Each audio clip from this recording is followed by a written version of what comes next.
Lucas, capítulo 22, o verso 19 e 20 diz assim: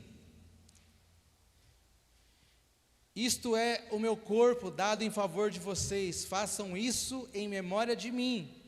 Da mesma forma, depois da ceia, tomou o cálice, dizendo: Este cálice é a nova aliança no meu sangue, derramado em favor de vocês. Vamos orar. Senhor, muito obrigado por esse tempo, por essa palavra, por esse dia que o Senhor nos deu, Senhor, para estarmos aqui juntos, para aprender de Ti, para Te adorar, para Te bendizer. Que o Senhor fale, Pai, em cada coração, e que o Teu nome, Senhor, seja glorificado.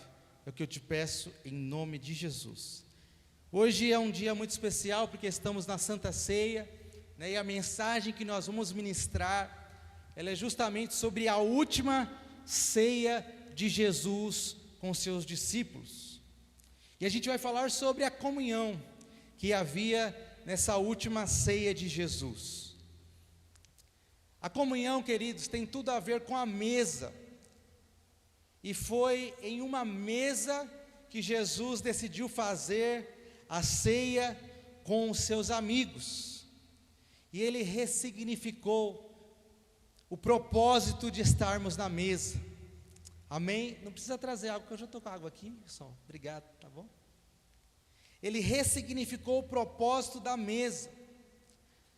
Existia algo no Antigo Testamento, uma mesa que a gente pode chamar de mesa da velha aliança. A gente vai falar aqui de uma mesa chamada mesa dos pães da proposição. Ô Tata, se puder colocar um arquivo que eu mandei lá no grupo, tá? O da mesa, tá? Existia uma mesa que ficava no tabernáculo. O que era o tabernáculo? Era a casa de Deus, era o lugar onde as pessoas iam, para oferecer os sacrifícios. Era como se fosse a igreja nos dias de hoje, tem as suas particularidades, tinha muita coisa diferente, mas era neste lugar que ficava essa mesa, chamada mesa da proposição. E essa mesa já era um apontamento aí para a mesa da ceia, que tudo no tabernáculo simbolizava a presença de Deus. E os pães que eram colocados nela representavam as 12 tribos. E essa mesa era preparada para Deus pelo sacerdote. Guardou aí essa imagem dessa mesa com os pães? E agora a gente vai continuar. Em contrapartida, existia uma mesa que Jesus pediu que fosse feita para que celebrasse a ceia, esse tempo de comunhão.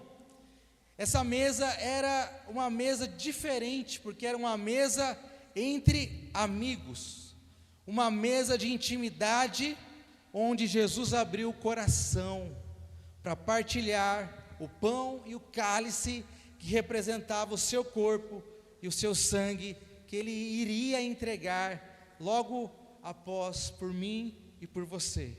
Amém? Você entende que a mesa é um símbolo? Isso aqui, irmãos, não é sangue de Jesus. Isso aqui é um suco de uva, mas isso simboliza o sangue que Jesus verteu na cruz. Isso aqui é um pão, mas não é o corpo de Cristo, mas simboliza o corpo de Cristo. E mesmo antes de Jesus se entregar e derramar o seu sangue ali na cruz, e deixar que o seu corpo fosse moído ali na cruz, simbolicamente, ele já partiu ali com os seus discípulos, com seus amigos. E qual é a diferença, queridos, dessas duas mesas? A mesa da ceia, ela ficou muito conhecida, a mesa da última ceia. Existem vários quadros, várias imagens, de Jesus ali assentado à mesa com seus discípulos. A principal diferença da mesa da proposição e da mesa da ceia é que a mesa da proposição não tinha cadeiras. Quem gosta de sentar aqui? Se o culto fosse de pé, ia ser melhor ou pior? A gente vai chegando perto dos 40, irmãos? A gente quer sentar, ficar muito de pé, dói o pé, dói a coluna. Isso faz parte da vida. E sentar é bom, porque a gente descansa. Só que a mesa da ceia, diferente da mesa da proposição, ela tinha cadeiras para se assentar. A ideia de Deus ali foi colocar Jesus, o Filho de Deus, sentado conosco, com os homens, e ter comunhão com cada um de nós. Isso não é maravilhoso? Lá atrás, na antiga aliança, somente o sacerdote podia preparar a mesa, mas agora, quando Jesus traz essa ceia, agora todas as pessoas podem se assentar à mesa, até porque quando Jesus ele morre na cruz, ele vai rasgar toda a separação, o véu que separava eu e você da presença de Deus, ele deixou de existir. Aleluia! E Jesus fez isso porque Jesus queria estar perto de nós. O desejo de Deus sempre foi estar perto de nós. Aleluia! E ele decide fazer a última ceia com os seus amigos, na mesa, porque a mesa é um lugar de intimidade, de alegria, de prazer. Nós geralmente costumamos estar à mesa com pessoas, nós não costumamos estar na mesa com pessoas que não gostamos. Não é, irmãos? A gente gosta de comer com quem a gente gosta, com quem a gente ama, com quem a gente tem afinidade. E como é bom a gente poder jantar, né? Todo dia eu chego lá na casa da minha sogra à noite, chegamos do culto e pergunto assim: e aí, vai ter janta? Geralmente não tem, porque a gente está tentando ser fitness aí, mas a gente tenta, né, irmãos? E é gostoso a gente sentar na mesa, né, com os nossos familiares, nossos amigos, e a gente ter um tempo juntos. E foi isso que o Senhor fez. Ele quis estar na mesa conosco, com cada um de nós. Ali cada pessoa que estava sentada ali com Jesus representa eu e você ali também, né? Se na velha aliança cada pão simbolizava uma das 12 tribos, e a gente pode falar que na última ceia cada pessoa ali representava eu, representava você, e Jesus perto de nós. Amém? Marcos 14:18 diz assim: quando estavam comendo, reclinados à mesa, Jesus disse: digo que certamente um de vocês me trairá. Alguém que está comendo comigo. Existia um versículo ali em Êxodo 12:11 que diz assim: comam depressa. E não é ruim comer depressa? É horrível, mas existia ali um entendimento, e as pessoas comiam provavelmente de pé, para ser mais rápido, pois era esse o sentido. Mas Jesus ele ressignificou, né? Quando a gente fala de computação, aí existe um termo chamado upgrade, né? Quando você coloca uma peça melhor, mais potente, algo que vai ser melhor. E Jesus fez isso com a alimentação, né? Ele trouxe um entendimento diferente. Ele trouxe para nós um entendimento que o momento da refeição seria um tempo de estarmos juntos, de abrir o seu coração e estar mais uma vez com seus discípulos, com seus amigos, ter o prazer da mesa e ensinar princípios poderosos. Hoje na nossa cultura, né, geralmente quando se tem que decidir algo, comunicar algo importante, as pessoas marcam um jantar, né? Quantas pessoas no trabalho fazem reuniões de um almoço, num restaurante, porque sentar à mesa é um momento da gente compartilhar, mas antigamente não era assim, né? Na mesa da lei era um por vez, agora na mesa da graça é todo mundo junto. Você pode dar uma glória a Deus por isso? E queridos, quando a gente fala de mesa, hoje está na moda, né, falar de mesa. Tem muitas canções que falam de mesa, a tua mesa cura, e é importante a gente aprender sobre isso, mas a mesa, ela sempre foi algo importante para o Senhor. Por exemplo, Davi foi escolhido em uma mesa, está lá em 1 Samuel 16:11, Davi incluiu Mefibosete em uma mesa. Mefibosete era um jovem, né, que era filho do rei, que foi morto, se tornou ali paralítico e viveu um tempo muito difícil, mas um dia ele foi chamado à mesa novamente, e aquilo foi um marco na história dele. Jesus perdoou Zaqueu provavelmente na mesa da sua casa, não foi assim? Zaqueu foi ver Jesus e Jesus falou: desce depressa que hoje eu vou aonde? Na sua casa. Jesus celebrou a última ceia com seus amigos à mesa. Apesar dessa mesa do Antigo Testamento e a mesa do Novo Testamento serem diferentes, elas ensinam que a mesa é importante nos dois relacionamentos. Quais são? O relacionamento com Deus, que a gente chama de relacionamento vertical, e o relacionamento horizontal, que é o meu relacionamento com você. Já viu uma cruz? A cruz, ela tem duas figuras iguais. Uma aponta para quem? Para Deus, horizontal, e a outra aponta para o lado, porque nós precisamos um do outro. Olha para esse irmão que está do seu lado aí, olha para ele assim, ó. Você precisa desse irmão. Não adianta você ter só relacionamento com Deus e você ser inimigo desse irmão que está do seu lado. Tenho certeza que ninguém aqui é inimigo do irmão que está do lado, né? Até porque a gente já vem juntinho para a igreja com quem a gente gosta, não é, irmãos? Já senta ali meio que por afinidade, por família, e não tem nada de errado nisso.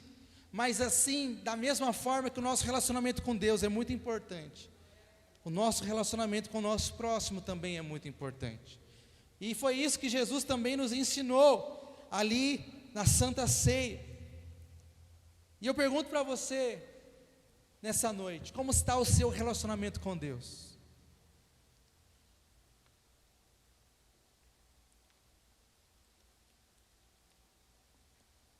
Jesus morreu na cruz para que o nosso relacionamento com Deus fosse restaurado. Todos pecaram, estavam destituídos da glória de Deus, mas Jesus morreu por nós. E agora não há nada mais que separe eu e você da presença de Deus. Romanos 8 vai dizer: nada pode nos separar do amor de Deus, nem a fome, nem a espada, nem a nudez, nem nada, nem a morte, nem a vida, nem o porvir, nada pode nos separar do amor de Deus. Hoje nós temos acesso, e eu pergunto para você, e eu não quero que você responda para mim, eu quero que você responda dentro do seu coração, como é que está o seu relacionamento com Deus? Muitos casamentos, eles acabam porque as pessoas não fazem uma manutenção do relacionamento, né? O homem era todo carinhoso, abria a porta do carro e tudo mais, aí depois não faz mais nada, né? O carro quebra, pede para a mulher empurrar o carro. Antigamente trazia aquele chocolate top, né? Importado, tem uns aí que eu nunca comi, Lindt. Qual mais que é bom? Ferrero Rocher, né? Antigamente era muito soufflé, né? Era uma delícia. Aí hoje nem uma bala Frigels, né, irmãos? Quem lembra do Frigels aqui na escola? Era uma moda essa bala aí. E às vezes a gente com Deus é a mesma coisa.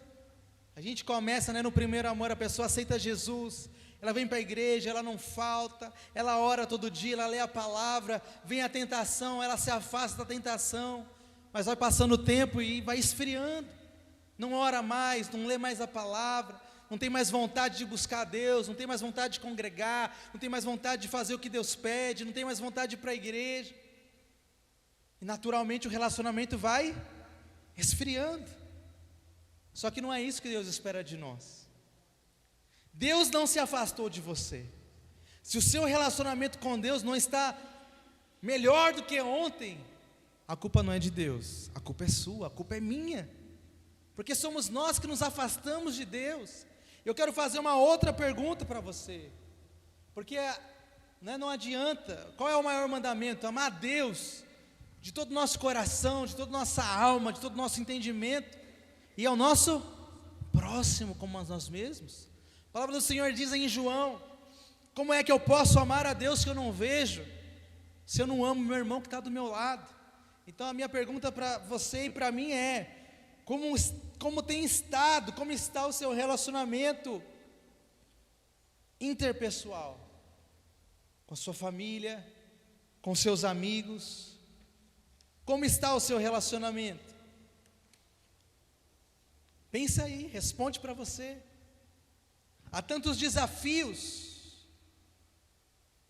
nos nossos relacionamentos, sim ou não? É fácil lidar com pessoas, irmãos? É difícil.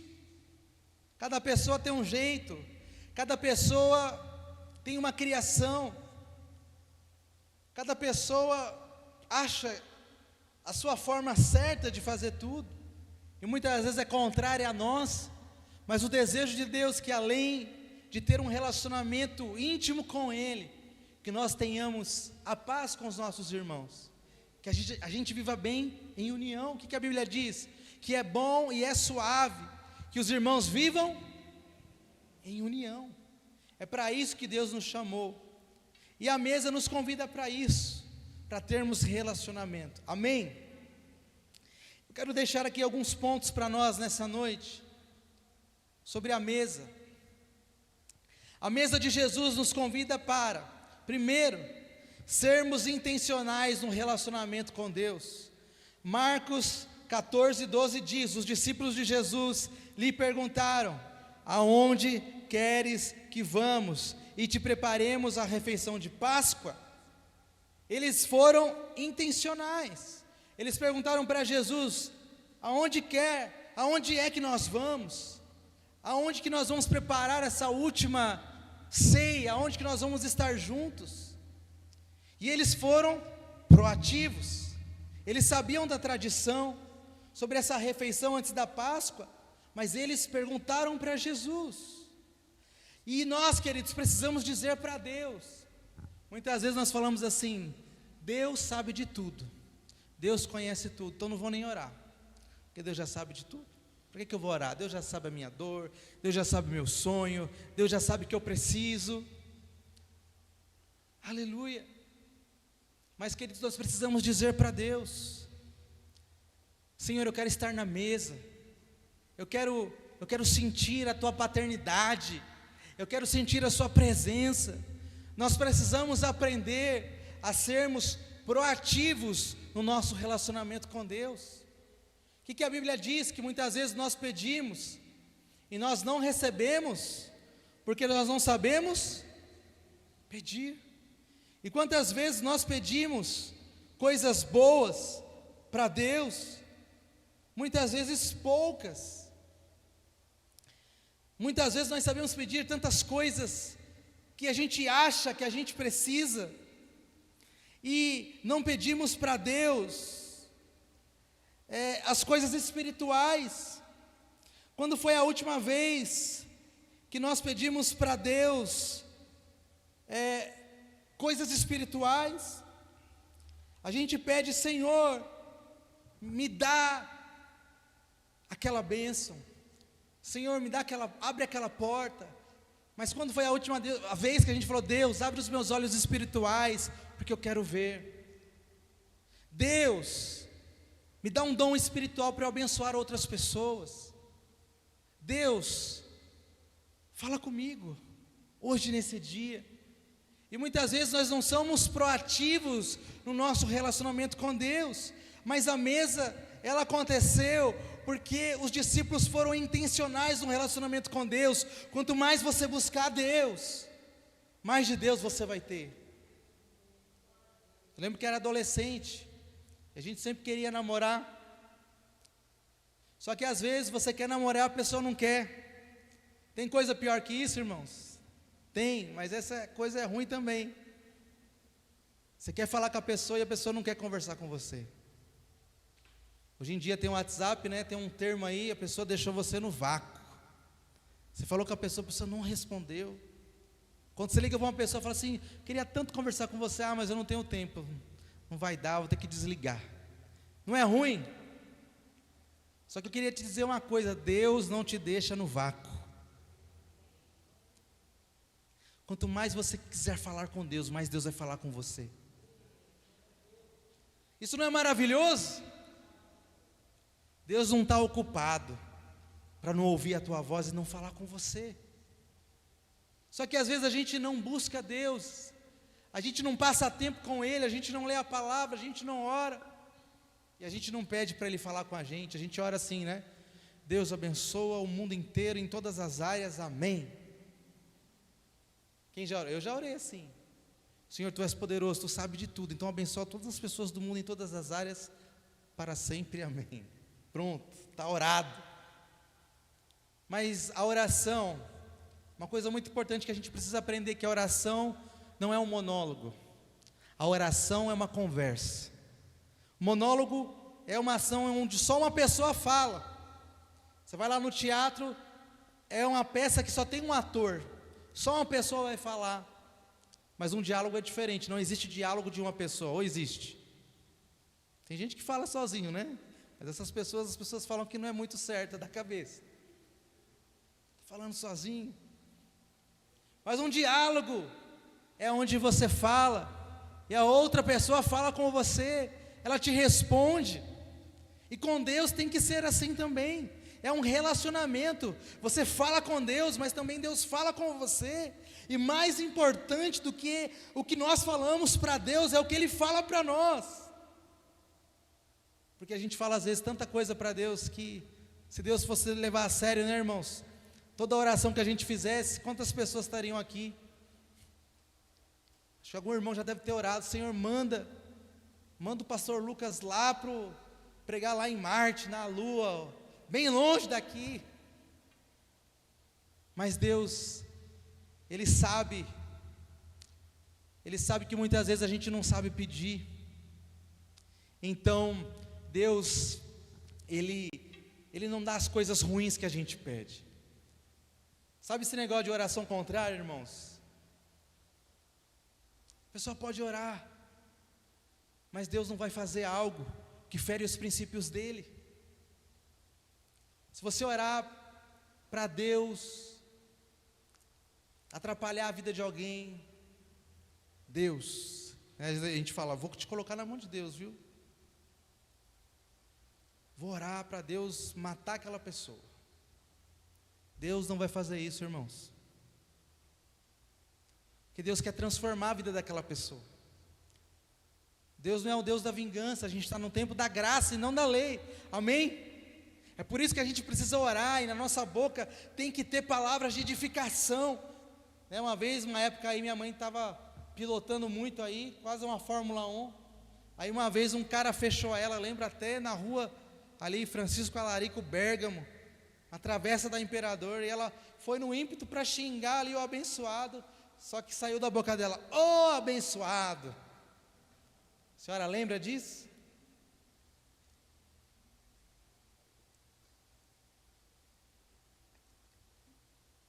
E é assim que tem que ser.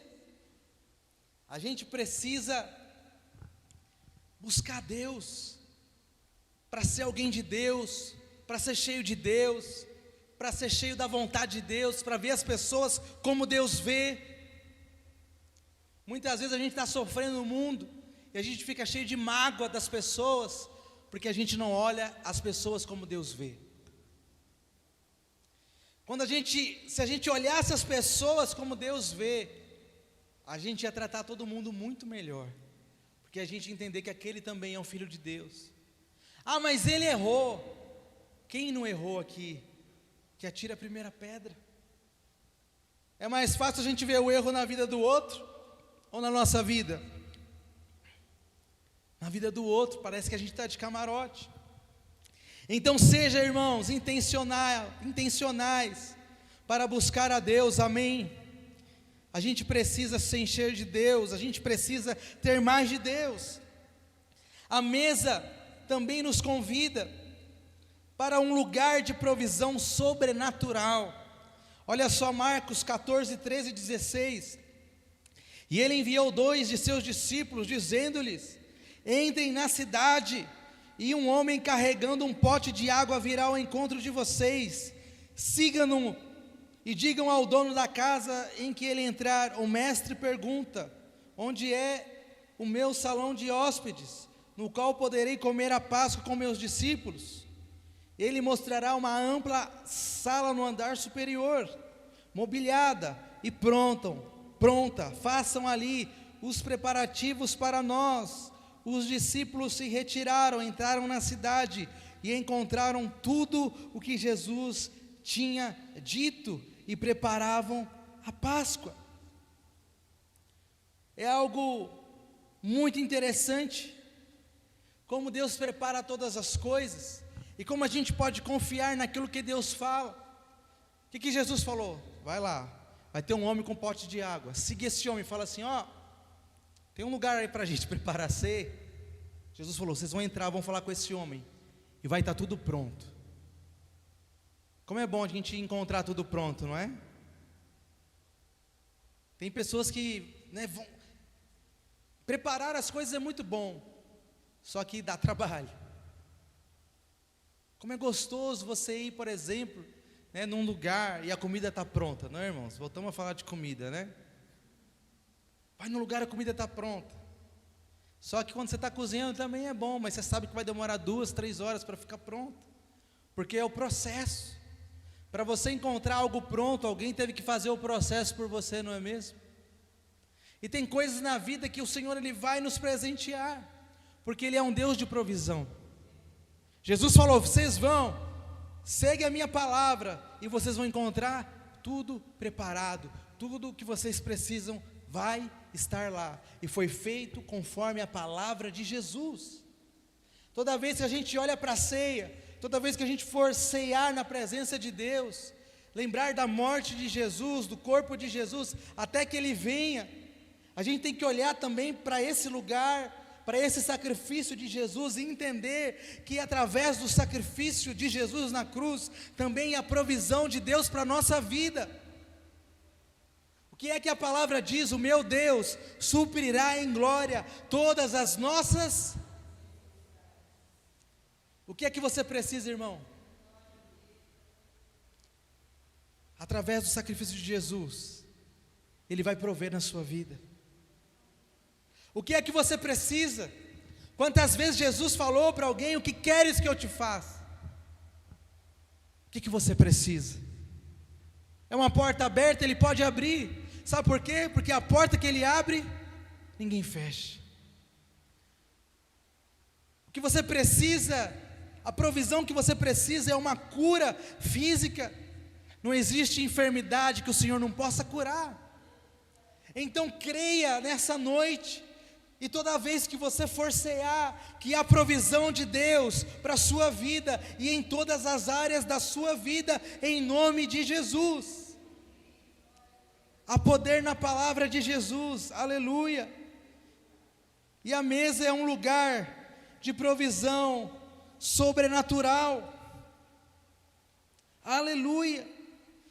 O Senhor é aquele que supre tudo na nossa vida, queridos, mas não é por isso que a gente pode buscar a provisão em lugares errados, e a gente não deve buscar em Deus aquilo que Deus não tem para nos dar.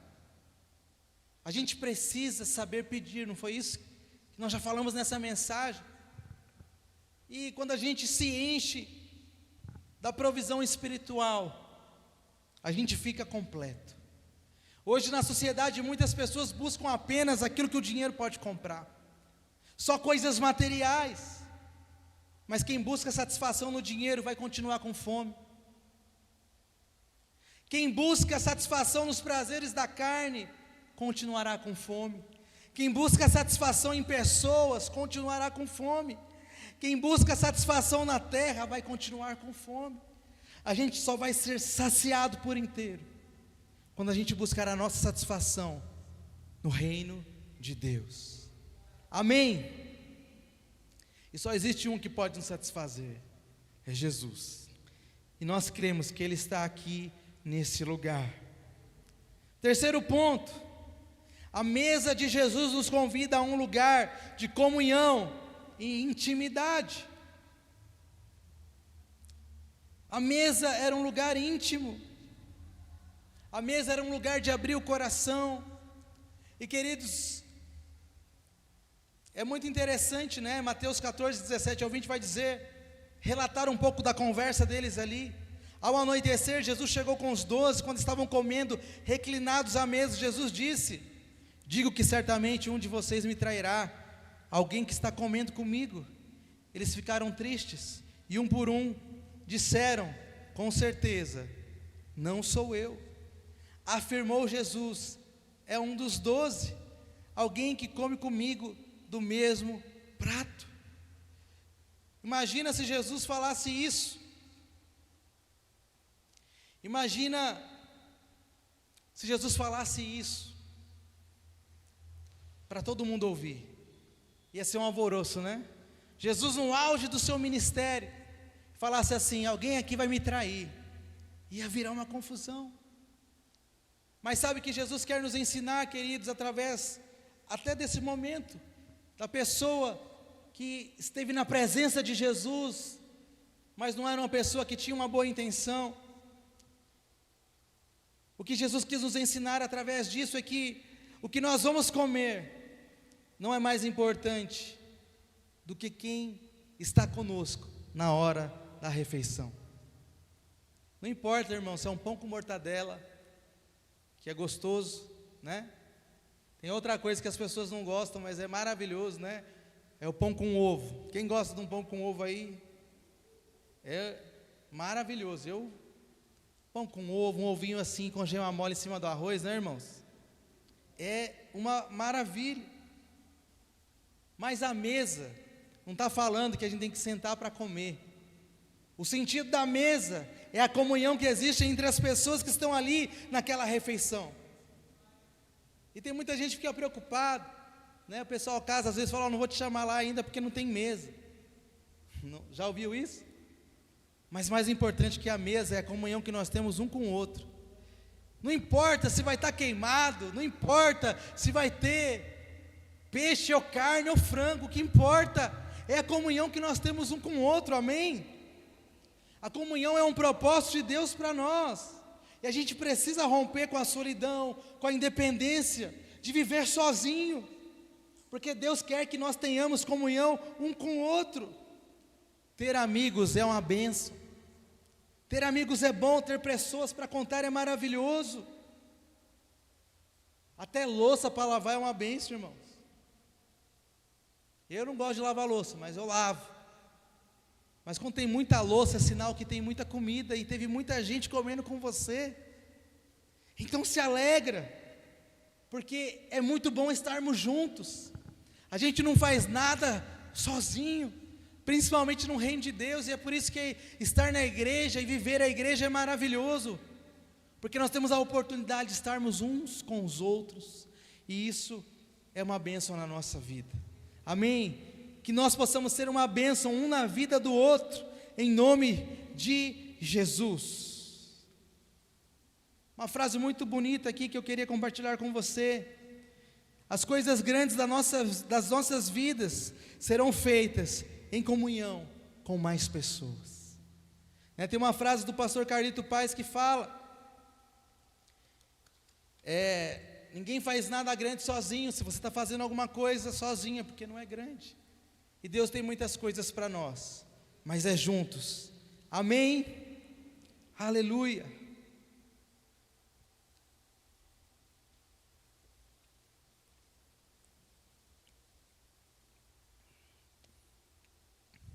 Aproveite, queridos, aproveite o tempo de mesa que Deus dá a cada um de nós.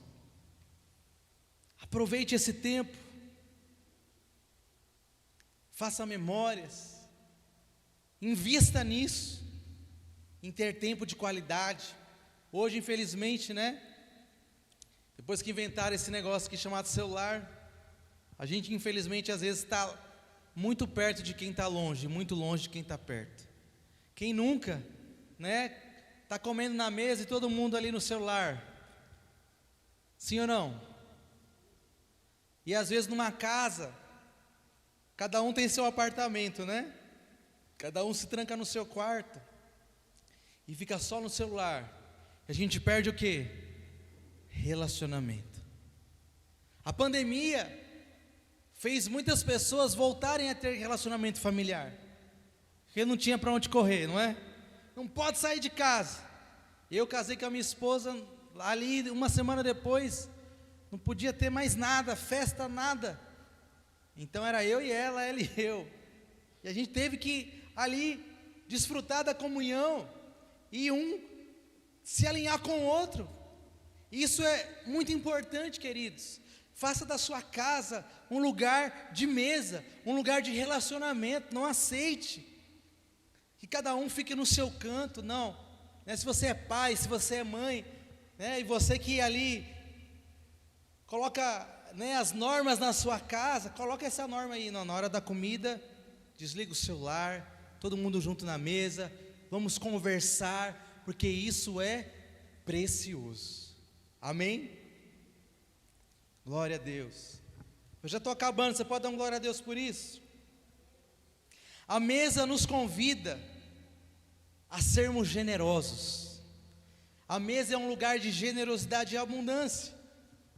Marcos 14, 22 diz: enquanto comiam, Jesus tomou o pão, deu graças, partiu e deu aos discípulos dizendo: tomem, isto é o meu corpo. Qual foi a ordem cronológica da ação de Jesus? Ele agradeceu, ele partiu o pão e ele deu aos discípulos. Ele não dá graças e come primeiro. Ele antes de comer, ele é generoso, ele reparte com os seus discípulos, e isso é generosidade. Na mesa ali, Jesus estava sendo pedagógico, aleluia. Ele estava nos mostrando que nós precisamos também ser generosos. E o símbolo, queridos, da mesa é a maior demonstração de generosidade que já foi feita na humanidade, porque o pão na mesa é o corpo de Cristo e o cálice é o sangue dele. Deus deu o melhor que ele tinha como um ato de generosidade, para que eu e você possamos ser salvos. O que é que está escrito lá em João 3,16? Deus amou o mundo de tal maneira que entregou seu Filho unigênito para que todo aquele que nele crê não pereça, mas tenha vida eterna. O Evangelho é um lugar de abundância, mas também um lugar de generosidade, e ele é um lugar de abundância porque há generosidade, onde a gente pode repartir, onde a gente pode compartilhar, e isso é uma bênção. Amém? Aleluia.